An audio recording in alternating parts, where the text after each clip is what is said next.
अभी अपन अपना last topic देखेंगे इस चैप्टर का, जिसमें है accounting for issue of debentures under condition of redemption. देखो हमने पहले भी पढ़ा था, जब भी डिबेंचर्स इशू करते हैं तो उसके रिडेम्पशन की भी जानकारी उसी समय मिल जाती है। तो इसमें अपन को वही एंट्री पास करनी, इशू के साथ साथ रिडेम्पशन की भी एंट्री, मतलब जो रहती है ना, उसको कंसिडर करके आपको एंट्री पास करनी है। ठीक है ना, तो ये वाला टॉपिक आप जरूर करना। इसकी एंट्रीज भी बिल्कुल से ईजी है।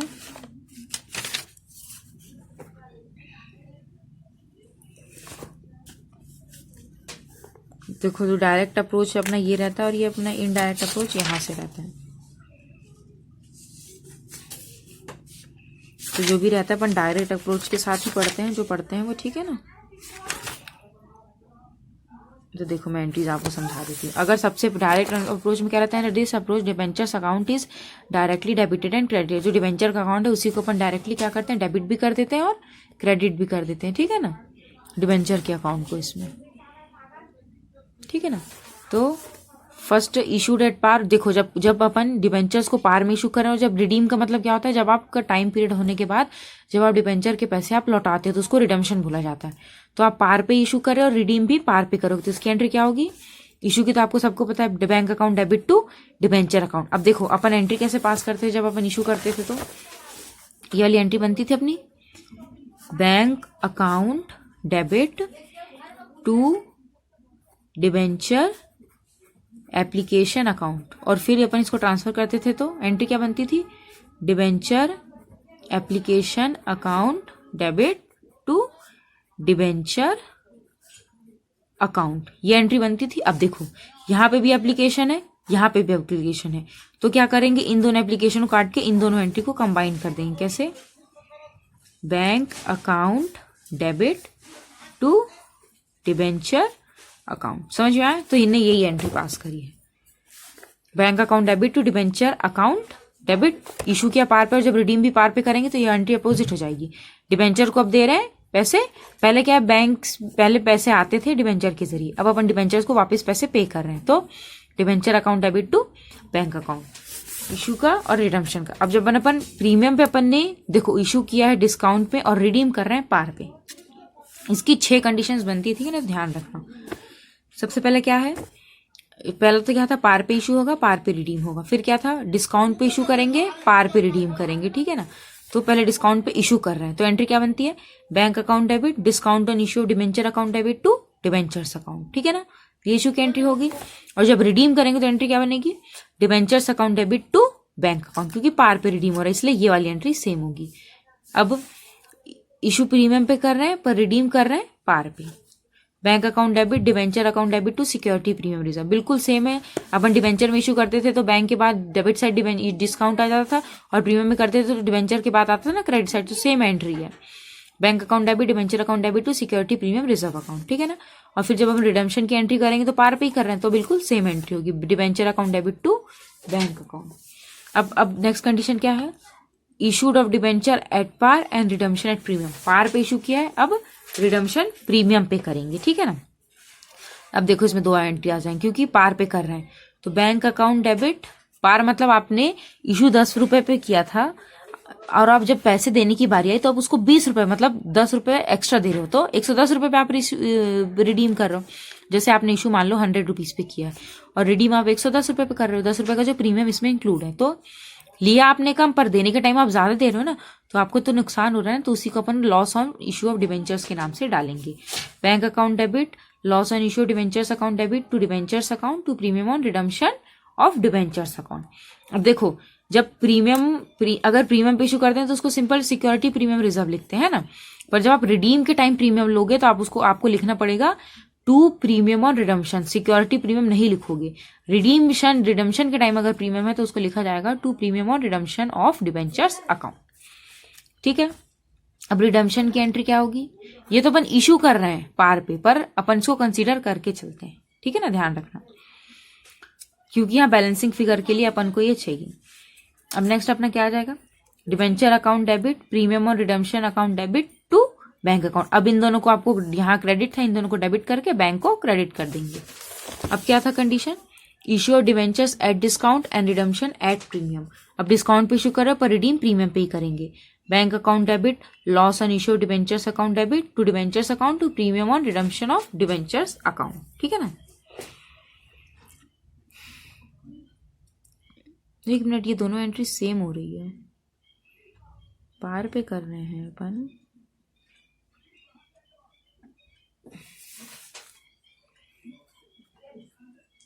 ठीक है सेम है, हाँ ठीक है। बैंक अकाउंट देखो उसकी तरह ही सेम एंट्री होगी। Bank account debit loss on issue debentures account debit to debentures account to premium on redemption of debentures account. Issue के टाइम ये एंट्री करेंगे और जब रिडम्पशन का टाइम आएगा तो debenture account debit premium on redemption of debentures account debit to bank account, entry opposite आएगी। दोनों केस में सेम एंट्री है इनकी। Discount on issued debenture is loss. देखो जब भी अपन डिबेंचर डिस्काउंट में इशू करते हैं तो वो क्या रहता है, लॉस होता है अपने लिए। एंड प्रीमियम और redemption of debenture results into loss. और जब आप प्रीमियम में रिडीम कर रहे हैं तो वो भी आपके लिए लॉस है। Therefore amount of those both is debited to loss of. अब इसलिए दोनों का अमाउंट इन्हें एक साथ लेके देखो, ऐसे अपन डिस्काउंट में इशू करते थे तो अपन क्या लिखते थे, discount on issue of debentures लिखते थे, है ना। और जब आप प्रीमियम में रिडीम करते थे तो loss on issue of debentures लिखते थे। तो इन दोनों को कंबाइन करके इनने एक डाल दिया है loss on issue of debentures, इसलिए एंट्री इसकी सेम लग रही है, ठीक है ना। अब नेक्स्ट क्या है, इशू भी कर रहे हैं प्रीमियम पे और रिडीम भी कर रहे हैं प्रीमियम पे। तो बैंक अकाउंट डेबिट और इशू जब आप प्रीमियम करो तो आपको नुकसान तो हो गई। तो loss on issue debentures account debit to debentures account to securities premium reserve account to premium और रिडम्पशन अकाउंट। अब देखो सब आ जाएगा। प्रीमियम किसके लिए लेंगे, जो आपने इशू किया उसके लिए, और ये प्रीमियम उसके लिए जो आपने रिडीम किया है प्रीमियम पे, उसका एंट्री हो गई। और रिडम्पशन की कौन सी एंट्री बनेगी, डिबेंचर अकाउंट डेबिट प्रीमियम और redemption of debentures account debit to bank account, ठीक है ना।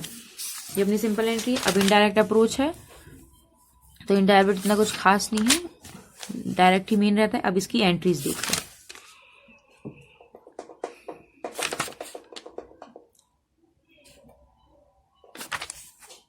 देखो इस तरह की जनरली एंट्री रहती है ना, उसमें रिडीमेबल भी लिखा रहता है, तो आपको इसको देख के समझना है कि आपको कैसी एंट्री पास करनी है।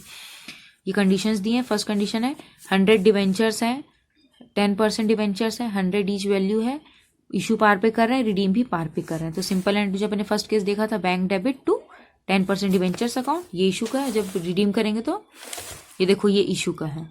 अपन को सिर्फ कौन सी एंट्री पास करनी, for the issue of debenture, सिर्फ हमको इशू की एंट्री पास करनी, रिडेम्पशन की एंट्री नहीं पास करनी, सिर्फ इशू की एंट्री पास करनी। फिर क्या है 100 डिबेंचर है, 10 ईच के 10% 10 ईच के हैं, 2% डिस्काउंट पे रिडीम, डिस्काउंट पे इशू कर रहे हैं और रिडीम कर रहे हैं पार पे। Bank account debit discount on issue debentures account debit to 10% debenture, और डिस्काउंट में अपन इशू कर रहे हैं क्योंकि, और रिडीम पार पे कर रहे हैं। फिर नेक्स्ट केस क्या है, इशू कर रहे हैं 5% प्रीमियम पे और रिडीम कर रहे हैं पार पे। Bank account debit 10% debentures debit to securities premium reserve. फिर नेक्स्ट केस क्या है, इशू कर रहे हैं पार पे पर रिडीम कर रहे हैं प्रीमियम पे। तो अब ये प्रीमियम पे दे रहे हैं तो अपन को नुकसान होगा ना जब अपन ज्यादा पैसे देंगे तो bank account debit loss on issue debentures account debit to 10% debenture account to premium और रिडम्पशन ऑफ डिबेंचर्स अकाउंट, ठीक है। फिर नेक्स्ट केस क्या था, 2% डिस्काउंट पे इशू कर रहे हैं पर रिडीम प्रीमियम पे कर रहे हैं। तो अब देखो दो लॉस हो रहा है, एक तो loss on discount on issue of debentures, फिर लॉस था तो उन दोनों को कंबाइन करके यहाँ पे लॉस डाल दिया, ठीक है ना। Bank account debit loss on issue debentures account debit to 10% debentures account to premium on redemption of debentures account. Amount भी कैसे आया देखो, इसका अमाउंट मैं बता देती हूँ। जैसे कितने अपने पास कितने डिबेंचर्स हैं, 100 डिबेंचर्स है, ठीक है ना। तो यहाँ पे 100 आएगा और अपन रिडीम इशू कितने में करें, 2% डिस्काउंट में, तो 100 का 2% कितना आएगा, 100 का 2% ₹2 आएगा। तो अपन 98 में इशू कर रहे हैं तो बैंक में तो 98 जाएगा, ठीक है ना। और देखो और डिबेंचर्स में कितना जाएगा, जितना फेस वैल्यू रहता है उतना डालते हैं, तो 10,000 इसमें आ जाएगा। और आप कितने 5% प्रीमियम, मतलब ₹5 पे आप इशू कर रहे हो तो इसमें तो ₹5 वाला जाएगा, 100 × 5। और इसमें 700 कैसे आया, 100 × ₹2 का नुकसान वो प्लस ये ₹5 का जो आपको लॉस हुआ वो, तो 5 + 2 टोटल ₹7। तो 100 × 7 करेंगे तो 700 आएगा। ऐसे समझ में आया। फिर नेक्स्ट एंट्री क्या है, प्रीमियम पे इशू कर रहे हैं, प्रीमियम पे ही रिडीम कर रहे हैं। तो अब इसकी एंट्री देखो 100 × 105, क्योंकि प्रीमियम पे इशू कर रहे हैं, यहाँ पे 100 × 100 ही होगा। अब प्रीमियम कितने का था, ₹5 का, और रिडीम भी किस पे कर रहे हैं, ₹5। देखो रिडीम अपन ₹10 पे कर रहे हैं तो 100 × 10 आ जाएगा। और इसमें कितना आ जाएगा, 100 × ₹5 का प्रीमियम, इसमें भी 10 आएगा, क्योंकि अपन सिर्फ प्रीमियम पे कर रहे हैं ना, रिडीम कर रहे हैं, सिर्फ वो वाला लेंगे, डिस्काउंट तो है नहीं, इसलिए 10 आ जाएगा। ऐसे आया ये, ठीक है ना। तो ये एंट्रीज आपको देखनी, इसका इलस्ट्रेशन नहीं, यही क्वेश्चन है तो जरूर इसको करना, ठीक है ना। ऐसे क्वेश्चन आ सकते हैं। अरियर्स वाले तो आपको पता ही है, अरियर्स और एडवांस वाले जो बिल्कुल शेयर्स की तरह उसी तरीके से थे। तो ये चैप्टर हमारा यहाँ पे खत्म होता है। देखो ये अब अपना नेक्स्ट चैप्टर हम स्टार्ट करते हैं, रिडम्पशन ऑफ डिबेंचर्स। इस चैप्टर में देखो ज्यादातर थ्योरी रहती है, सिंपल एंट्रीज होती है, इतना ज्यादा इनका कुछ फोकस इनका रहता नहीं है, रिडम्पशन से ज्यादा कुछ आता नहीं है। ऊपर मेन देखेंगे और ज्यादा कुछ बचा नहीं है अभी। अब देखो रिडम्पशन क्या होता है, मैंने पहले ही बताया आपको। Redemption of debentures means repayment of amount, repayment करना अमाउंट का by debenture holder on debenture subscribe by them. Debenture redemption क्या होता है, जब डिबेंचर के अमाउंट को रीपेमेंट किया जाता है, किसको, डिबेंचर होल्डर को दिया जाता है। क्यों, क्योंकि उन्हें डिबेंचर्स के लिए जो सब्सक्राइब किया जाता है उसके लिए उनको उनके पैसे वापस दिए जाते हैं। Debenture are the long term loans of a company. Debentures कैसे होते हैं, लॉन्ग टर्म्स लोन होते हैं कंपनी के, and therefore the debenture holder are said as the lender of the company. और डिबेंचर होल्डर को क्या बोला जाता है, लेंडर, मतलब देनदार बोला जाता है, देने वाले हैं। सही सी बात है, जब वो कंपनी के लिए देनदार है तो कंपनी को तो उनके पैसे लौटाने पड़ेंगे ना। Hence amount paid by them is to be necessarily paid, इसलिए जो भी अमाउंट वो पे करते हैं उनको जरूरी देना पड़ता है कंपनी को। Bye paying the amount of debenture liability towards debenture holder is settle. और जब आप लाइबिलिटी को अपना पे कर देते हो तो जो भी अकाउंट रहता है वो सेटल कर दिया जाता है। When debenture are issued terms related to method, पहले यहाँ तक करना आप, ठीक है ना। This way redemption of debenture is done according to terms है, और अब यहाँ से करना फिर। This way redemption of debenture is done according to terms issue after a specified period in lump sum और इन एनुअल इंस्टॉलमेंट और by any other method. This can also be converted into share. अब देखो redemption करते हैं debentures का, अब कई तरह का होते हैं। पहले क्या, स्पेसिफाइड, जो भी एक स्पेसिफाइड पीरियड रहता है, टाइम दिया जाता है, उसके टाइम लिमिट के अंदर रिडीम करते हैं, और मेथड भी देता है। लमसम में आप एक साथ पे करोगे, या तो एनुअल इंस्टॉलमेंट्स में दोगे, या फिर कोई दूसरा मेथड आप चूज करोगे, ठीक है ना।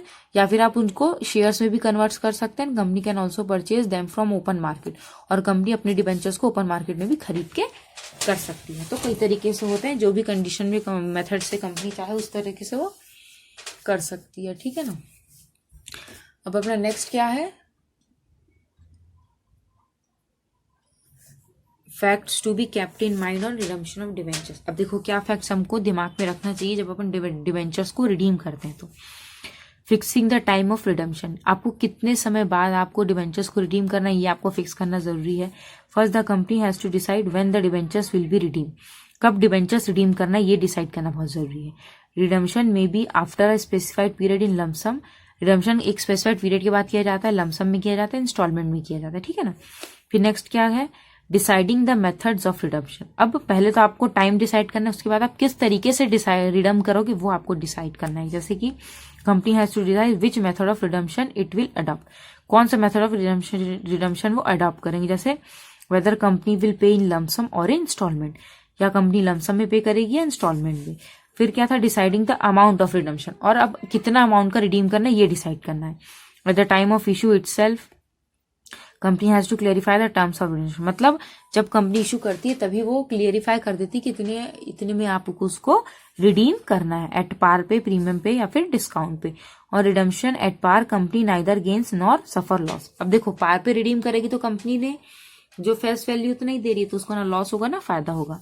रिडम्पशन अगर वो प्रीमियम पे वो रिडीम करेगी तो कंपनी को जाहिर सी बात है ज्यादा पैसे देने पड़ेगा, तो उसको नुकसान होगा। और अगर वो डिस्काउंट में रिडीम कर रही है तो जाहिर सी बात है उसको कम पैसे देना पड़ेगा, तो कंपनी को क्या होगा, गेन होगा। तो ये अमाउंट उसको डिसाइड करना पड़ता है।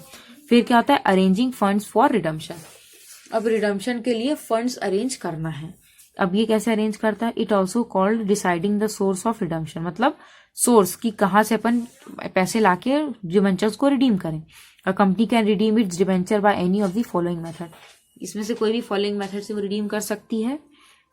फर्स्ट क्या है, बाय इशूइंग न्यू शेयर्स और डिबेंचर्स, नए शेयर्स और डिबेंचर इशू करके फिर पुराने डिबेंचर्स को निपटा देंगे पैसे देके, ठीक है ना। फिर नेक्स्ट क्या है, redemption of debentures out of capital, जो कैपिटल उनके पास होगा उसमें से डिबेंचर को रिडीम करेंगे, या फिर रिडम्पशन करेंगे डिबेंचर्स का आउट ऑफ प्रॉफिट में, मीन्स जो प्रॉफिट है उसमें से।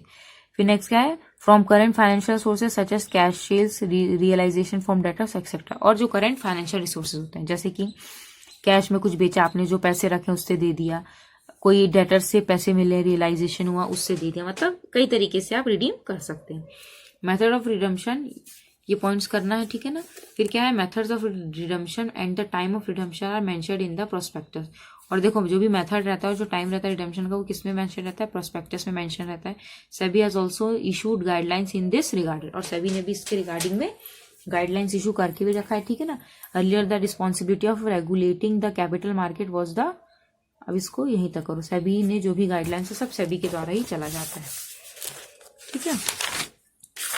अब अपना नेक्स्ट टॉपिक है sources of finance for redemption of debentures. अब कहाँ से सोर्सेज ऑफ फाइनेंस लाए जाते हैं डिबेंचर्स को रिडीम करने के लिए, ठीक है। फर्स्ट क्या, debentures are the long term liabilities of a company. Debentures क्या होते हैं, कंपनी के लॉन्ग टर्म लाइबिलिटीज होते हैं। The method of their redemption is stated eight the time of its issue itself. अब देखो वो लाइबिलिटी रहती है तो जाहिर सी बात है इशू के टाइम में उसका मेथड भी बता दिया जाता है कि कैसे उसको रिडीम किया जाएगा। अब company can arrange for the funds from any of the following source. अब कंपनी कैसे अरेंज करती है फंड्स का, अब ये देखेंगे। फर्स्ट क्या, redemption from the fresh issue of shares and debentures. Redeem करना है नए शेयर्स और डिबेंचर्स जो अपन यहाँ पे पढ़े थे ना उसके जरिए। A company arrange funds for redemption by issuing new equity shares, preference shares or debentures. Fund raised from new issue are used to redeem debentures. यहाँ तक करना है।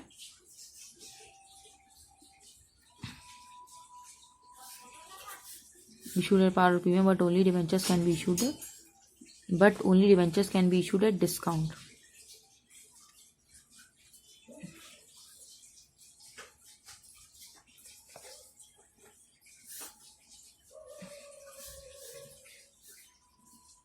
यहाँ तक कर लेना आप, ठीक है ना।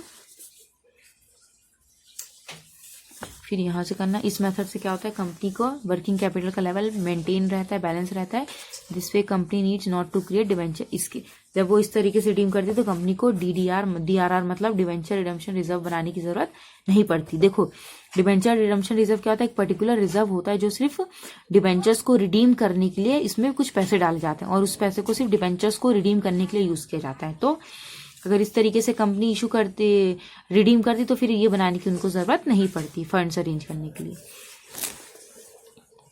और देखो ऐसा चार्ट भी बना के आप बता सकते हैं कि कैसे रिडीम करती है, फ्रेश इशू करती है, रिडीम करती है एक्यूमुलेटेड प्रॉफिट से, आउट ऑफ कैपिटल प्रॉफिट में से, एसेट्स में से। तो ये इसी को अपन को पढ़ना है डिटेल में, ठीक है ना। फिर नेक्स्ट क्या है, redemption out of accumulated profit and sinking fund. अब रिडीम्शन करना है, आपके पास कोई एक्यूमुलेटेड प्रॉफिट है उसमें से, कोई सिंकिंग फंड है उसमें से आपको रिडीम करना है। फर्स्ट क्या है, to protect itself from any possibilities difficulties company create reserve. देखो कुछ भी डिफिकल्टीज आ रही है, कुछ भी क्या आ रही है, डिफिकल्टी आ रही है, ठीक है ना, और आप पॉसिबल नहीं हो, पैसे नहीं दे पा रहे हो, इसलिए कंपनी क्या करती है, जब उनके पास प्रॉफिट रहता है तो वो उस प्रॉफिट का पैसा बचा के रखते हैं और उसको एक रिजर्व और उसके नाम से एक रिजर्व क्रिएट कर देते हैं और उसी प्रॉफिट के पैसे को उस रिजर्व में डाल देते हैं ताकि आगे जाके जब जरूरत पड़े तो उसमें से यूज कर सकें। Payment of debentures is arrange from accumulated profits. और फिर इन प्रॉफिट्स को इकट्ठा करके आपके पास अगर ज्यादा पैसे रहते हैं तो आप उसी में से रिडीम कर सकते हैं। To use accumulated profit for redemption is necessary to create. अब देखो जब आपको प्रॉफिट में से आपको अगर रिडीम करना है तो आपको जरूरी है डीआरआर डिबेंचर रिजम्पशन रिजर्व का आपको बनाना पड़ेगा और इसमें कम से कम आपको 25% डालना ही पड़ेगा अपने प्रॉफिट का अमाउंट, ठीक है ना। इतना यहां तक करना इसको। नेक्स्ट क्या है, रिडम्पशन आउट ऑफ कैपिटल। अब कैपिटल में से कैसे रिडीम होता है, when debentures are redeemed instead of profit but from amount collected from present resources. देखो इन प्रॉफिट के बदले किससे रिडीम करते हैं, amount collected from present resources, जो प्रेजेंट रिसोर्सेज जो अमाउंट कलेक्ट किया, then it is called redemption out of capital. Redemption out of capital it use, अब देखो कैपिटल से जब वो कर रहा है तो इससे क्या होता है, वर्किंग कैपिटल को इफेक्ट पड़ता है, कम होता है of the business and makes day to day working. और इससे क्या होता है, day to day working difficult होता है क्योंकि कैपिटल को यूज किया जाता है, करंट रिसोर्सेज को यूज किया जाता है ना। अब कैपिटल क्या है, रिसोर्सेज है। अगर आप अब कंपनी का कैपिटल उठा के अगर यूज करें तो जाहिर सी बात है वर्किंग कैपिटल के इफेक्ट तो पड़ेगा ही ना। ये हो गया। फिर नेक्स्ट क्या है, redemption out of amount of surplus fund. कोई सरप्लस फंड है उसमें से रिडीम करना है, जैसे company can arrange funds from redemption of debentures from surplus fund. Under this situation company can purchase it debentures from surplus fund. इसमें देखो क्या होता है, कंपनी फंड्स अरेंज करता है रिडम्पशन के लिए डिबेंचर्स के, ठीक है ना, सरप्लस फंड में से। फिर क्या करता है, इस सिचुएशन में कंपनी परचेज कर लेता है अपने डिबेंचर्स को सरप्लस फंड के जरिए, मतलब खरीद लेता है उनसे वो डिबेंचर्स, डिबेंचर होल्डर से। फिर क्या आता है, redemption from realisation of fixed asset, मतलब फिक्स्ड एसेट जो भी है उसको बेच के जो पैसे मिलते हैं उससे रिडीम करना। A company can also arrange funds from redemption of debentures by selling its fixed asset, but this method is not considered appropriate। देखो, एसेट्स बेच के अगर रिडीम करी तो इसको अप्रोप्रिएट नहीं माना जाता, क्योंकि आपकी गुडविल इससे इफेक्ट पड़ती है, क्योंकि अगर सामने वाले को पता चलेगा अरे ये तो अपने एसेट्स बेच के रिडीम कर रहे हैं, तो फिर उससे क्या होता है, बहुत इफेक्ट पड़ता है। इसलिए इसे नहीं करना चाहिए, पर कर देते हैं अगर जरूरत पड़ती है तो। ये हो गया। अब देखो ये क्या था, जहां से सोर्सेस अरेंज करते हैं। अब अपना नेक्स्ट क्या है, methods of redemption of debentures. अब किस तरीके का मेथड यूज करते हैं, मतलब कैसे देना प्रेफर करते हैं।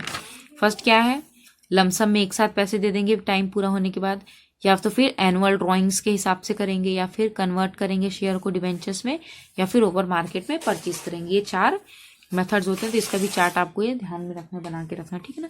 फर्स्ट क्या है, lump sum payment eight the end of a fix period. Fix period खत्म हुआ, फिर एंड में आपको लमसम पेमेंट दे दिया जाएगा। According to this method a redemption in lump sum is done at the end of the period और before the date of redemption at the opinion of the company. पहले भी कर सकते हैं और एंड में भी कर सकते हैं। यहां तक हो गया। उसके बाद लमसम रिडम्पशन आउट ऑफ, अब देखो लमसम आउट ऑफ कैपिटल में से अगर रिडीम कर रहे हैं, एक साथ पैसे दे रहे हैं तो फर्स्ट ये होता है जिसमें कैपिटल में से आप दोगे, पूरे पैसे एक साथ दे दोगे। पहले क्या रहता था, कंपनी को मतलब अनुमति देती थी कि आप कैपिटल प्रॉफिट में से रिडीम कर सकते हैं, बट अभी रिस्ट्रिक्शन है। अब कंपनी कैपिटल प्रॉफिट में से रिडीम नहीं कर सकती। क्यों? क्योंकि उससे वर्किंग कैपिटल आपकी रिड्यूस होती है ना, और जिससे कंपनी को अपना बिजनेस, कंपनी चलाना बहुत मुश्किल हो जाता है। इसलिए जरूरी है कि आप DRR बना के रखें, ये वही बोल रहा है। इसलिए ये कंपलसरी कर दिया है कि DRR बना के रखना है 25% of the face value of redeemable debentures. जो भी रिडीमेबल डिबेंचर्स हैं उसका 25% आपको DRR में डालना ही है, इस रिजर्व में, ठीक है ना। अब रिस्ट्रिक्शन है, अब इसकी एंट्रीज दिए देखो। पार रिडीम करेंगे तो अपन उधर देखा था डिबेंचर, अब दे रहे हैं पैसे अपन, पहले ड्यू करेंगे फिर उसको पे करेंगे। तो डिबेंचर को पहले ड्यू किया टू डिबेंचर होल्डर, अब जब पे करेंगे तो किसको दे रहे हैं, डिबेंचर होल्डर को। तो डिबेंचर होल्डर को डेबिट करना, और किससे पैसे जा रहा है, बैंक से, तो बैंक को क्रेडिट करेंगे। और प्रीमियम में करेंगे तो पहले ड्यू करते हैं, debenture account debit, premium on redemption of debentures debit to debenture holder, और फिर जब देंगे तो डिबेंचर होल्डर टू बैंक। तो सेम एंट्री। और जब प्रीमियम पे रिडीम करेंगे, ट्रांसफर ऑफ प्रीमियम रिजर्व और स्टेटमेंट। अब देखो जब प्रीमियम पे रिडीम करते हैं तो जो भी प्रॉफिट रहता है उसको statement of profit and loss पे डाला जाता है। सिक्योरिटीज प्रीमियम रिजर्व डेबिट, ये वाला तो अलग एंट्री है। ये वाला देखो जब डिस्काउंट पे रिडीम करेंगे तो debentures account debit, debenture holder to debenture holder account to discount on redemption of reserve. ये जो ड्यू किया था, और जब पेमेंट करेंगे तो debenture holder account debit to bank account, और फिर अमाउंट ट्रांसफर कर देंगे कैपिटल रिजर्व में। तो ये उसकी सिंपल एंट्री है।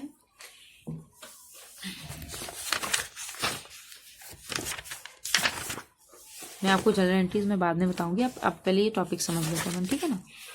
सबसे रिलेटेड इन्हें टॉपिक दिया है।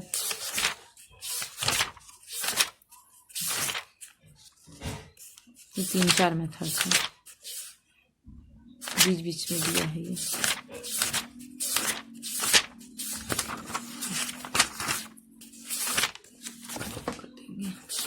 चलो सेकंड अपन देखते हैं, मैं उसकी जनरल एंट्रीज आपको बाद में बताऊंगी, ठीक है ना। पहले अपन ये थ्योरी देख लेते हैं। फिर नेक्स्ट क्या था, lump sum of redemption out of accumulated reserve. अब तो पहले तो लमसम में कैपिटल प्रॉफिट से किया जाता था, पर अब वो रिस्ट्रिक्शन अब नहीं कर सकते हैं, तो अब क्या लमसम रिडम्पशन करेंगे एक्यूमुलेटेड रिजर्व में से।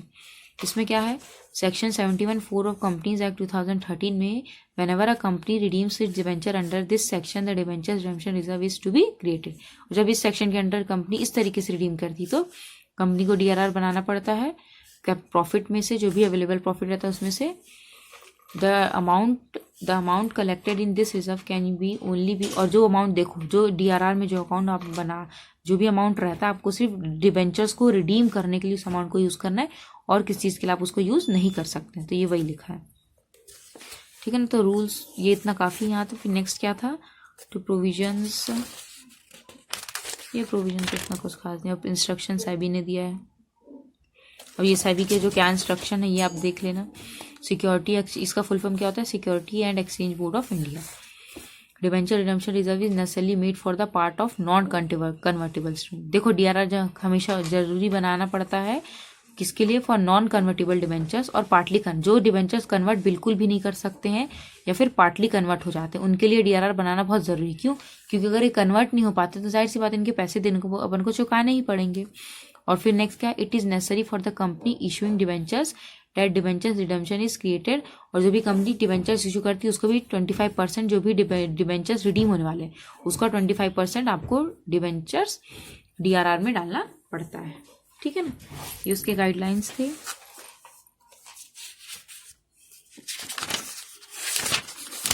फिर क्या था? Necessary investment for redemption of debentures.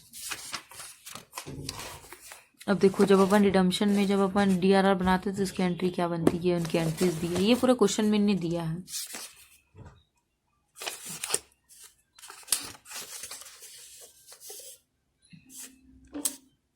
अब देखो इसमें कुछ इंपॉर्टेंट फैक्ट है, जैसे कि आप डिबेंचर्स को किसी भी तरीके से इशू करो, पार में, डिस्काउंट में, प्रीमियम में, आपको 25% DRR बनाना जरूरी ही है of the face value of redeemable debenture. जो भी रिडीमेबल डिबेंचर्स हैं उसके फेस वैल्यू इतना आपको 25% DRR आपको बनाना ही है। There is no effect on issue price of debentures on debentures redemption, क्योंकि इसमें कोई इफेक्ट नहीं पड़ता DRR बनाने से। This can be understood with the, अब देखो एग्जाम्पल दिए, जैसे कि 2000 12% डिबेंचर्स है 100 ईच के, तो अमाउंट कितना हुआ? 2000 इंटू करेंगे तो 2 लाख होगा।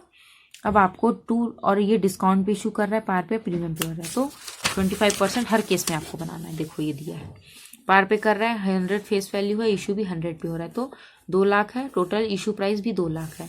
अब डिस्काउंट में किया है तो 180 है और प्रीमियम पे किया है तो 240 है। अब क्या कर रहे हैं? आपको जो फेस वैल्यू अमाउंट है उसी का 25% बनाना है, भले आप पार पे इशू करें, डिस्काउंट पे करें या प्रीमियम पे करें, उससे कोई लेन देन नहीं है। जितना फेस वैल्यू अमाउंट है उसका 25% आपको बनाना ही है DRR। इसलिए ये 25% 2 लाख का लिया है, क्योंकि देखो फेस वैल्यू तीनों में सेम है, 50,000 आपको DRR में डालना ही है। ठीक है ना, ये इसकी कंडीशन दे दी। अभी इशू ऑफ डिवेंचर्स लमसम वाला दिया है, तो इसकी एंट्री मैं बताऊंगी आपको।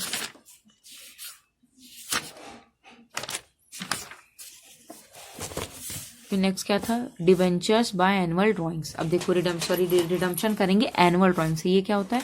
Under this method debentures are redeem in instalments. Debentures को देखो इंस्टॉलमेंट्स में रिडीम किया जाता है, मतलब एक साथ पैसे नहीं दिए जाते।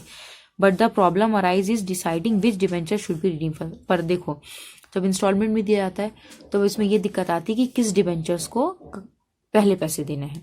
To solve this lottery method is use, और इसके लिए क्या करते हैं? लॉटरी मेथड, मतलब जैसे अपन लॉटरी खेलते हैं ना, पर्ची में नाम लिख के रख देते हैं, फिर जो भी उठाता है उसको मिलता है, तो इसके लिए लॉटरी मेथड यूज किया जाता है। This method is also called redemption by lottery method. तो इस मेथड को क्या बोला जाता है? Redemption by lottery method. Lottery policy is applied till the all debentures are redeem. जब तक सारे डिबेंचर्स को पैसे नहीं मिल जाते तब तक लॉटरी चलता ही रहता है।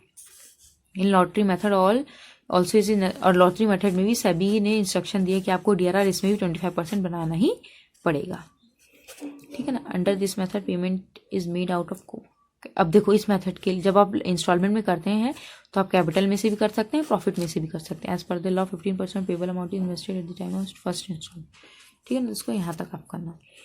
फिर अब नेक्स्ट तरीका क्या है? Redemption by conversion into shares. अब डिबेंचर्स को शेयर्स में कन्वर्ट कर दो तो रिडीम करने की जरूरत ही नहीं पड़ेगी ना, फिर तो वो शेयर होल्डर्स बन जाएंगे।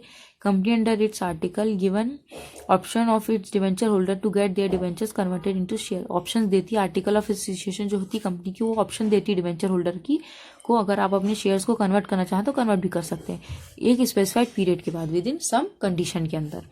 This way debentures are converted into shares. Company state it fact at the time of issue, और ये सब कंपनी इशू के टाइम भी बता सकती है। This maintain the interest of investor in the debentures. इसको यहां तक करो।